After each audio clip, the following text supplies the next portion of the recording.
Hello everyone, welcome to my channel. तो भाई अब हम बात करते हैं हमारी नेक्स्ट डिजीज की, जिसका नाम है मल्टीपल स्क्लेरोसिस।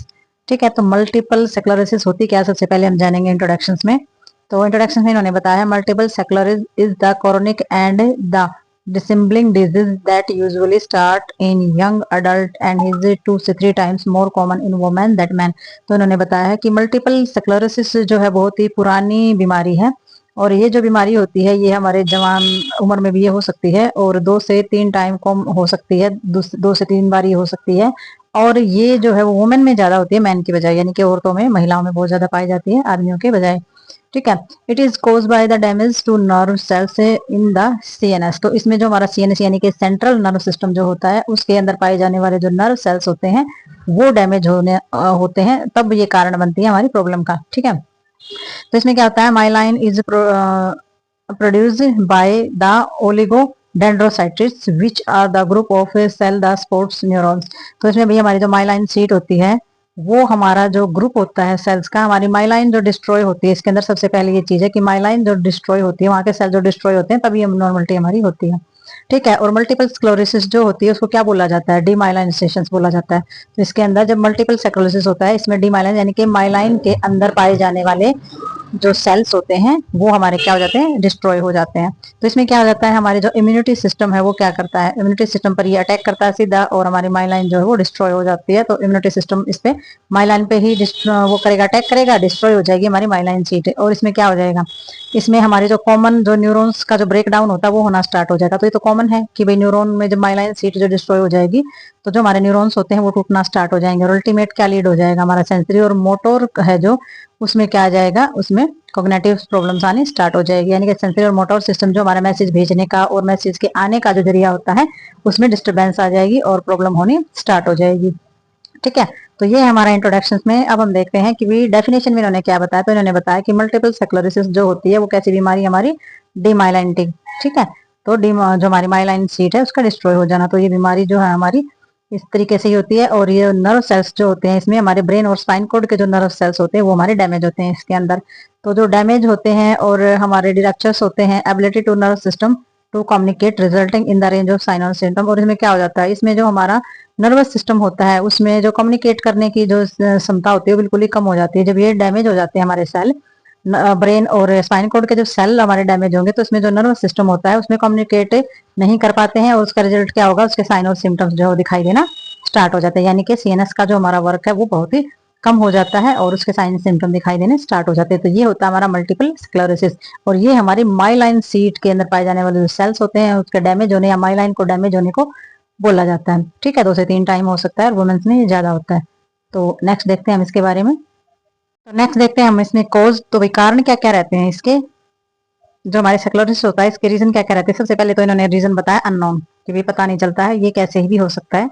दूसरा इन्होंने रीजन बताया है इन्फेक्शन प्रोसेस, यानी कि किसी प्रकार का इन्फेक्शन का प्रोसेस चल रहा है तो उसके दौरान भी ये सेल जो डैमेज होना स्टार्ट हो जाते हैं न्यूरॉन्स वाले हमारे। ठीक है, ऑटो इम्यूनिटी डाइफंक्शन, यानी कि हमारा जो इम्यूनिटी सिस्टम है अंदर का, अगर वो काम अच्छे से नहीं कर रहा, डाइफंक्शन हो रहा है यानी कि काम अच्छे से नहीं कर रहा है, तो भी ये रीजन हो सकता है।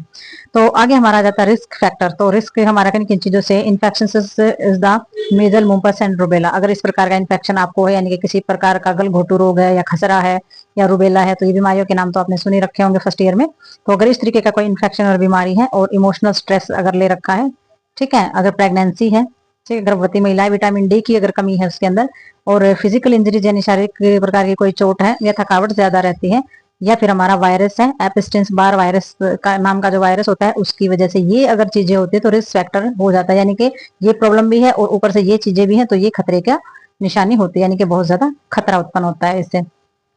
तो आप देख सकते हैं इसमें हमारी जो ये डायग्राम के अंदर जो चीजें दिखाई गई, इसमें माइलाइन सीट दिखाई गई है कि माइलाइन सीट जो है किस तरीके से हमारी डिस्ट्रॉय हो जाती है। तो डीजनरेशन ऑफ द ब्रेन, ठीक है, और ये जो माइलाइन होती है ये हमारे जो degeneration of the spine code, तो ये हमारे स्पाइन कोड के अंदर है, और ये हमारा जो है ये ब्रेन के अंदर। तो ब्रेन और स्पाइन कोड में जो हमारे सेल्स जो है डैमेज हो जाते हैं, तो इस तरीके के दिखाई देते हैं।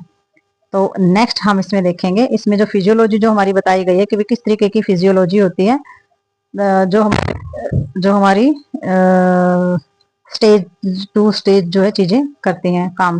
तो इसमें जो फिजियोलॉजी इसमें बताई गई, फिजियोलॉजी में इन्होंने बताया है जेनेटिक फैक्टर हो सकते हैं, ठीक है, तो जेनेटिक फैक्टर हो सकते हैं, इन्वायरमेंटल फैक्टर हो सकते हैं, और इन्फेक्शन जो है ट्रिगर हो सकता है। ठीक है, जेनेटिक फैक्टर होंगे तो भी हमें ये प्रॉब्लम स्टार्ट हो जाएगी, इन्वायरमेंट फैक्टर हो गए तो भी, और इन्फेक्शन किसी प्रकार का इन्फेक्शन हो जाएगा तो भी ये हमारी चीजें होंगी। इसमें क्या हो जाएगा, एक्टिव जो माइलाइन में जो रिफ्लेक्टिव चीजें हैं सेल्स के अंदर, उसका एक्टिवेशन यानी कि वो सक्रिय होना स्टार्ट हो जाएंगे। फिर क्या होगा, इन फर्टिलेशन हो जाएगा सीएनएस यानी कि सेंट्रल नर्वस सिस्टम के अंदर जो है हमारी हलचल होनी स्टार्ट हो जाती है, और उसमें ब्रेक डाउन होना स्टार्ट हो जाता है सेल का, और इम्यूनिटी सिस्टम वाले जो सेल्स होते हैं उनके अंदर प्रॉब्लम क्रिएट होने स्टार्ट हो जाती है। फिर हमारे जो सेंट्रल नर्व सिस्टम है उसके अंदर जो पाए जाने वाले जो टिश्यूज होते हैं वो डैमेज होना स्टार्ट हो जाएंगे। और फिर क्या होगा, हमारा जो न्यूरोलॉजिकल सिस्टम है वो डायफंक्शन हो जाएगा, यानी कि न्यूरोलॉजिकल सिस्टम जो है वो काम करना बंद कर देगा। तो जब वो काम करना बंद करेगा तो फिर हमारी जो मेलाइन जो स्क्लेरोसिस जो हमारी प्रॉब्लम्स बताई गई है वो हमारी कंप्लीट हो जाएगी, यानी कि ज्यादा हो जाएगी। ठीक है, तो इसमें जो है हमारे कुछ क्लिनिकल मैनिफेस्टेशंस बताए गए हैं। तो क्लिनिकल मैनिफेस्टेशंस के अंदर इसमें बताए गए हैं क्या क्या चीजें देखनी है, थकावट और कमजोरी हुई, फटीगन वीकनेस और ब्लर विजन, धुंधला दिखाई देना। ठीक है, बोलने में दिक्कत होना, बोलने में कमी आ जाना, यूरिनरी डायफंक्शन यानी कि यूरिनरी सिस्टम जो है यूरिन पास आउट करने में दिक्कत आना। और इसमें आ जाता है in coordination caused by the cerebral involvement, यानी कि सेरेब्रल हिस्सा जो होता है ब्रेन का उसमें कोऑर्डिनेट करने में, यानी कि बात कुछ हो रहा है, देख कुछ हो रहे हैं, समझ कुछ हो रहे हैं, बोल कुछ हो रहे हैं, और चीजें किसी और चीज कोई कुछ और बोल रहा है और समझ कुछ हो रहे हैं। तो इस तरीके से कोऑर्डिनेशन जो होता है ना उसमें कमी आनी स्टार्ट हो जाती है, उसमें सेरेब्रल इन्वॉल्वमेंट होती है यानी कि ब्रेन के हिस्से की। ठीक है, टिंगलिंग सेंसेशन होना, यानी कि जो कांटे से चुभते हैं जिसके अंदर, जिसको पैराथेसिस बोलते हैं। और बावल और ब्लडर डायफंक्शन हो जाना, यानी कि हमारी जो लार्ज इंटेस्टाइन्स होती है या यूरिनरी ब्लडर होता है वो फिर अच्छे से काम नहीं करता है। इमोशनल लेबिलिटी हो जाना, यानी कि इमोशनली चीजों में दिक्कत आने स्टार्ट हो जाना, या फिर अबनॉर्मल रिफ्लेक्शंस। ठीक है, तो अबनॉर्मलिटी हो जाना किसी भी तरीके के रिफ्लेक्शन में। तो ये जो चीजें ये क्लिनिकल मैनिफेस्टेशंस के अंदर हमारी चीजें देखी जाती हैं। तो आगे देखते हैं इसमें हम, तो वही अब हम डायग्राम के अंदर देखेंगे डैमेज माइलाइन सीट। ठीक है, तो इसमें हम देखेंगे डायग्राम में कि हमारे ये जैसे कि ये हमारा एरिया दिखाया हुआ है सीएनएस का, नीचे आती हुई हमारी स्पाइन कोड से, और माइलाइन सीट ये दिखाया है, ये हमारी नॉर्मल नर्व जो है वो ऐसी होती है, नर्व के ऊपर जो है वो सीट होती है, इसमें एक्सपोज हो रखी है हमारी फाइबर। तो देख सकते हैं ये जो है माइलाइन सीट किस तरीके से हमारी डैमेज है, किस तरीके से टूटी हुई है। ठीक है, तो ये जो चीजें होती है ये हमारी क्या बोली जाती है, मल्टीपल स्क्लेरोसिस बोली जाती है, जिसमें हमारे जो सेल्स होते हैं माइलाइन सीट जो है वो पूर्ण रूप से डैमेज या डिस्ट्रॉय हो जाती है। ठीक है, तो ये कंडीशन रहती है हमारी इसके अंदर। तो अब हम इसके अंदर देखेंगे थोड़ा सा हमारा चारकोट न्यूरोलॉजिक ट्रेड हम जिसको बोलते हैं, तो इसके अंदर क्या क्या चीजें आ जाती हैं। तो इस प्रोसेस के अंदर हमारे आ जाता है तो इसके अंदर हमारा आ जाएगा नेस्थेगमस, और हमारा डायथेर्मिया, या फिर हमारा टेंशंस, हमारा ट्रिमर। तो इसमें एनास्थेसिया में क्या हो जाता है, हमारी जो आंखों की पुतली होती है ना वो अपने आप ही घूमना स्टार्ट कर देती है, तो उसको हम क्या बोलेंगे, नाइस्टागमस बोलेंगे। ठीक है, आंखों की पुतली अपने आप ही घूमना स्टार्ट कर देती है। दूसरा इसमें इंटेंशन ट्रिमर आ जाता है, इसमें भूकंप जैसे झटके लगते हैं, इस तरीके से हमें झटके लगने स्टार्ट हो जाते हैं। ठीक है, डाइजोथेर्मिया थेर्मिया में क्या आ जाता है, इसके अंदर हम जब कुछ भी बोलते हैं ना तो हम अच्छे से बोल नहीं पाते, हमें बोलने में कठिनाई होती है, समझ नहीं आता क्या बोलना है, जी उठना बंद हो जाना, या फिर हमें बोलने में कठिनाई होती है कुल मिला के इसके अंदर। ठीक है, अब ये जो प्रॉब्लम्स होती है ये हमारा क्या होती है, जब हमारी माइलाइन सीट डैमेज हो जाती है और नर्वस सिस्टम को काम करने में दिक्कत होती है। तो इसमें डायग्नोस्टिक एवोल्यूशंस है, डायग्नोस्टिक एवोल्यूशंस के अंदर सबसे पहले क्या करेंगे, हिस्ट्री कलेक्शन होगा इन्फेक्शन का और जेनेटिक फैक्टर का भी, जन्मजात तो कोई चीज नहीं है या फिर इन्फेक्शन तो नहीं है बहुत ज्यादा, तो हिस्ट्री कलेक्शन लिया जाएगा पिछला और अगला। न्यूरोलॉजिकल एग्जामिनेशन किया जाएगा, नर्वस सिस्टम का पूरा एग्जामिनेशन इसके अंदर किया जाएगा, और भाई इसमें किया जाएगा सीटी स्कैन। ठीक है, तो सीटी स्कैन में समझी जाएंगी सारी चीजें, और इलेक्ट्रोपोरोसिस स्टडी की जाएगी। इलेक्ट्रोपोरोसिस यानी कि हमारे जो इलेक्ट्रिक कण होते हैं उनका संचालन किस तरीके से हो रहा है, तो इसकी भी स्टडी इसके अंदर की जाती है। एमआरआई की जाती है, सीएसएफ एग्जामिनेशन यानी कि सेरिब्रल स्पाइनल फ्लूइड जो होता है उसका भी एग्जामिनेशन किया जाता है। विजुअल अवॉक्ड ऑफ द प्रोटेनल्स, तो हमारा जो विजुअल्स एरिया होता है उसके बारे में भी सारी की सारी चीजें जानी जाती है। तो ये हमारा आ जाता है डायग्नोस्टिक एवोल्यूशंस के अंदर। ठीक है, जब डायग्नोज अच्छे से होगा तभी जाकर के हमारी क्या होगी, मैनेजमेंट होगी। तो सबसे पहले हम देखेंगे इसमें मेडिकल मैनेजमेंट के अंदर कौन कौन से ड्रग्स और कौन कौन से इलाज जो है वो शामिल किए गए हैं। तो इसमें कोर्टिकोस्टेरॉइड्स थेरेपी दी जाती है, सबसे पहले ये हमारे ड्रग्स होते हैं भाई, ये थेरेपी दी जाएगी। और अल्कालाइथिन एजेंट जो है वो दिए जाते हैं, जो कि हमारा हो जाते हैं साइक्लोपोस पैरामाइड्स, तो ये भी हमारे ड्रग्स होते हैं, ये भी इसी के अंदर दिए जाते हैं और यूज किए जाते हैं इन्फेक्शन के अंदर। हमारा ओवोनेक्स ड्रग्स जो होता है वो भी यूज किया जाता है। और भाई इसमें हमारी जो इंटरफेरेंस या फिर बेटा स्ट्रॉम्स वाली जो चीजें होती है वो भी यूज की जाती है। और इसमें साइज और मल्टीपल स्क्लेरोसिस प्लस भी, जो कि हमारे सीएनएस आल्सो डिस्क्रीज सिविरिटी। ठीक है, तो इसमें जो हमारे सीएनएस के अंदर जो सीवियरिटी होगी उसको कम करने के लिए, इसको डिस्क्रीज करने के लिए हमारे ये सारे के सारे जो ड्रग्स हैं वो यूज किए जाते हैं।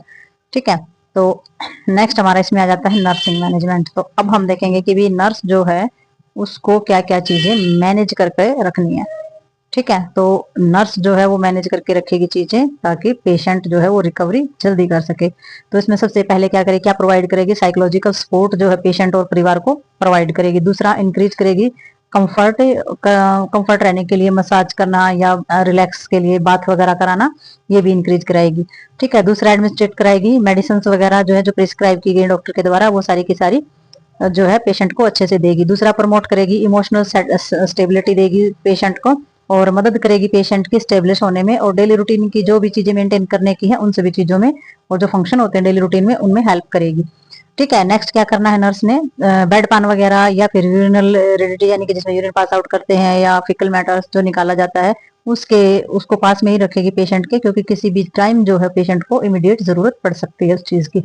ठीक है, नेक्स्ट क्या करेगी, इंक्रीज करेगी पेशेंट के जो हमारे taking adequate fluid and regular urination. तो पेशेंट जो है वो रेगुलर कितना फ्लूड ले रहा है और कितना यूरिन पास आउट जाने के लिए भी इंक्रीज करेगी कि भाई आपको ज्यादा से ज्यादा पानी पीना है और ज्यादा से ज्यादा यूरिन पास आउट करना है।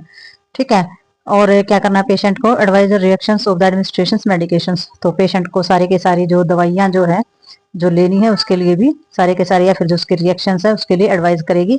मॉनिटर करेगी बाउल को भी, ब्लैडर को भी, यूरिनरी ब्लैडर को भी और उसके फंक्शन को भी, और हॉस्पिटलाइजेशन जो चीजें उनके बारे में भी।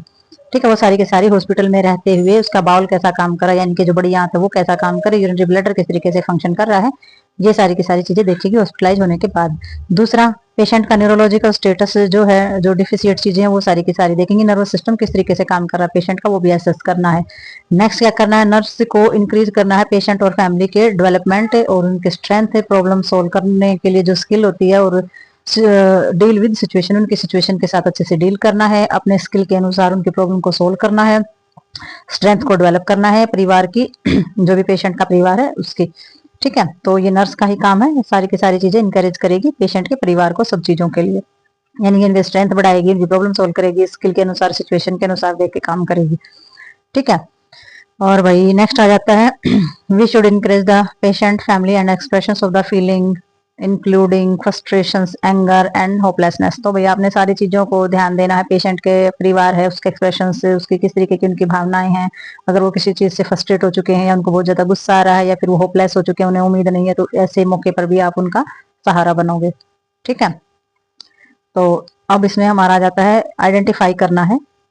तो आइडेंटिफाई किस चीज को करना है आपने, कम्युनिटी रिसोर्सेस, यानी कि सपोर्ट करना है ग्रुप में, होम केयर जो है वो दिला सकते हैं, एजेंसीज के द्वारा प्रोवाइड कर सकते हैं आप सारी की सारी इंफॉर्मेशन, अपॉर्चुनिटी जो होती है वो शेयर कर सकते हैं सिमिलर पेशेंट और फैमिली को। तो इस तरीके से आप कम्युनिटी के में जितने भी रिसोर्सेज, जितने भी संसाधन है वो आप पेशेंट को प्रोवाइड करा सकते हैं, और उनको होम केयर दिलवाना या एजेंसी के द्वारा होम केयर प्रोवाइड करवाना, ग्रुप के द्वारा होम केयर प्रोवाइड कराना, ये सारी की सारी चीजें आप दिलवा सकते हैं कम्युनिटी के अंदर। ठीक है, और आप क्या कर सकते हैं, emphasis of the importance of exercise. तो आप सबसे पहले सबसे ज्यादा उनको बता सकते हैं कि एक्सरसाइज जो बहुत ही ज्यादा इंपॉर्टेंट है स्वस्थ रहने के लिए। ठीक है, तो ये हमारे कुछ पॉइंट थे जो हमारे नर्सिंग मैनेजमेंट के अंडर आते हैं। तो आगे हम देखते हैं इसके बारे में। तो भाई इसमें कुछ और भी पॉइंट है हमारे जो कि हमारे हैं नर्सिंग मैनेजमेंट से रिलेटेड। ठीक है, तो नर्सिंग मैनेजमेंट से रिलेटेड हमारा नेक्स्ट पॉइंट है, उन्होंने बताया है कि nursing should teach the patient about bowel and bladder training if necessary. अगर जरूरत पड़े तो नर्स को पेशेंट के बाउल से संबंधित या फिर ब्लैडर से संबंधित चीजें उसको सिखानी चाहिए, यानी कि बाउल से संबंधित, उसके पेट से, इंटेस्टाइन से संबंधित, और ब्लैडर यूरिनरी ब्लैडर से संबंधित। और इंकरेज करना है पेशेंट को इनपुट प्लानिंग शेड्यूल के बारे में कि भाई आपको कितना लेना है, उसके बारे में इंकरेज करेंगे पेशेंट को कि प्लान बनाए, शेड्यूल बनाए और उसके अनुसार आपने लेना है, फ्लूड लेना है या खाना लेना है, जो भी लेना है। नेक्स्ट आपने इंकरेज करना है जिसमें आप शेड्यूल बनाएंगे कि शेड्यूल जो है वो इफेक्टिव होना चाहिए, अर्ली इन द डे और during the time of the energy level in high. तो आपने शेड्यूल इस तरीके से बनाना है कि इसमें जो अर्ली इन द डे यानी कि जल्दी जो दिन की जो शुरुआत होती है उसी में आप ये सारी चीजें करा लें, क्योंकि जैसे जैसे शाम होती जाएगी वैसे वैसे एनर्जी लेवल जो है वो कम हो जाता है। तो आपने पेशेंट से जो एक्टिविटीज करानी है वो दोपहर से पहले या जब दिन चढ़ता है तभी वो कराएं, क्योंकि वहां पर उस टाइम पर एनर्जी लेवल जो है हाई रहता है, उसके बाद एनर्जी लेवल कम होना स्टार्ट हो जाता है। ठीक है। तो आपने क्या करना है, एंटी स्पेस हाइजीनिक चीजों के बारे में जरूर असिस्ट करना, पेशेंट को जरूरत के अनुसार जो नेसेसरी होती है हमारी केयर, जैसे कि नील्स वगैरह काटना, अपनी स्किन का ध्यान रखना, ठीक है, अपने बालों का ध्यान रखना, अपने माउथ को अच्छी तरीके से, अपने दांतों को साफ रखना, माउथ केयर करना, ठीक है, और शेविंग वगैरह, शेव वगैरह बना के रखना। तो ये सभी चीजें जो हाइजीनिक चीजों के अंदर आती है, इन सभी का भी आपने ध्यान रखना है। तो ये होगी हमारी नर्सिंग मैनेजमेंट के अंदर। तो ये सारी की सारी केयर प्रोवाइड करनी है नर्स को, नर्स के जरिए प्रोवाइड की जाती है पेशेंट को। अब हमारा आ जाता है नर्सिंग डायग्नोज। अब डायग्नोज में आप क्या क्या देखेंगे पेशेंट के अंदर, तो डायग्नोज देखोगे तभी तो आप केयर ट्रीटमेंट कर पाओगे। तो इसमें नर्सिंग डायग्नोज में आपने सबसे पहले देखनी है पेशेंट की कमजोरी देखनी है, ठीक है, उसका जो एनर्जी लेवल वो किस तरीके से डिस्क्रीज हो रहा है, और फटीग से, थकावट से रिलेटेड उसकी एनर्जी और वीकनेस यानी कि कमजोरी के बारे में पता करना है। दूसरा, आपने पेशेंट के सेल्फ केयर से रिलेटेड न्यूरो मस्कुलर सिस्टम या मोटोर इम्प्रेट या उसमें भूकंप जैसे झटके आ रहे हैं या फिर थकावट है, तो इन सभी चीजों के बारे में भी आपने पता करना है। और अगर सेल्फ स्टीम से लो हो गया, उससे रिलेटेड जो डिपेंडेंसी बढ़ जाती है, बॉडी में चेंजेस जो आते हैं उनके बारे में पता करोगे, जो शारीरिक बदलाव जो पेशेंट के अंदर आ जाते हैं। नेक्स्ट हमारे जो यूरिनरी पैटर्न है पेशेंट का, जो यूरिन पास आउट करने का जो पैटर्न है, इनकॉन्टिनेंस हो जाता है यानी कि यूरिन का कंट्रोल ना कर पाना, रिट्रैक्शंस हो जाना, frequency of urine due to the neuromuscular impairment. तो इसमें क्या करता है, ये जो यूरिन का बंदा पड़ जाता है या यूरिन पास आउट नहीं कर पाता है, बार बार यूरिन पास आउट करने जाता है, तो ये सारी की सारी जो कमियां होती है ये भी आपने डायग्नोज करनी है पेशेंट की।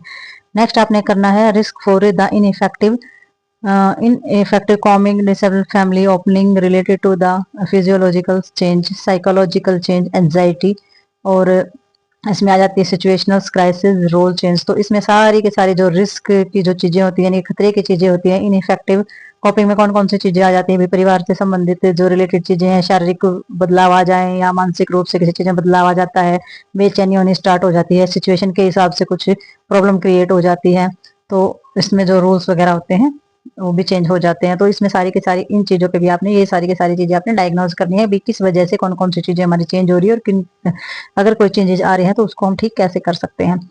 तो नेक्स्ट हमारा इसमें आ जाता है, इसमें डिफिशिएंट नॉलेज है हमारी बीमारी से रिलेटेड या प्रोसेस से रिलेटेड या प्रोग्नोज जो ट्रीटमेंटल जो चीजें हैं, वो प्रोसेस जो चल रहा है हमारा किसी भी चीज का, और हमारी जो जरूरतों से रिलेटेड है वो सारी की सारी भी आपने चेक करनी है। पेशेंट की जरूरत है, उसका ट्रीटमेंट है, उसका प्रोसेस चल रहा है, ठीक है, तो किस तरीके से उसको रिहेबिलिटेशन की तरफ लाया जाए, वो सारी की सारी जो नॉलेज है वो अभी आपने देखनी है। तो इसमें हमारे verbal communication related to impaired speech, यदि बोलने में किसी चीज की कमी है तो कम्युनिकेशन चीजों की अगर कमी है, वर्बली अगर चीजों की कमी है तो उस चीज पे भी आपने ध्यान देना कि पेशेंट कुछ बता नहीं पा रहा, बोल नहीं पा रहा है, तो उसके एक्सप्रेशंस को समझना और इन चीजों की कमी को आपने कंप्लीट करना है, आपने समझना है उन चीजों को अगर कमी भी है तो। अगर स्पीच में कमी है, कम्युनिकेशन में कमी है, वर्बली चीजों में कमी है, तो वो सारी की सारी चीजें आपने समझनी है। तो भाई ये जो हमारी डिजीज थी मल्टीपल स्क्लेरोसिस, तो ये हो चुकी है हमारी कंप्लीट। तो मिलते हैं, इसको बहुत अच्छे से करना, बहुत इंपॉर्टेंट डिजीज है ये, और थोड़ा सा लंबा भी है, तो वीडियो भी बहुत ज्यादा लंबी होगी इसके अंदर। तो मिलते हैं नेक्स्ट वीडियो में और नेक्स्ट डिजीज के साथ, तब तक के लिए बाय बाय।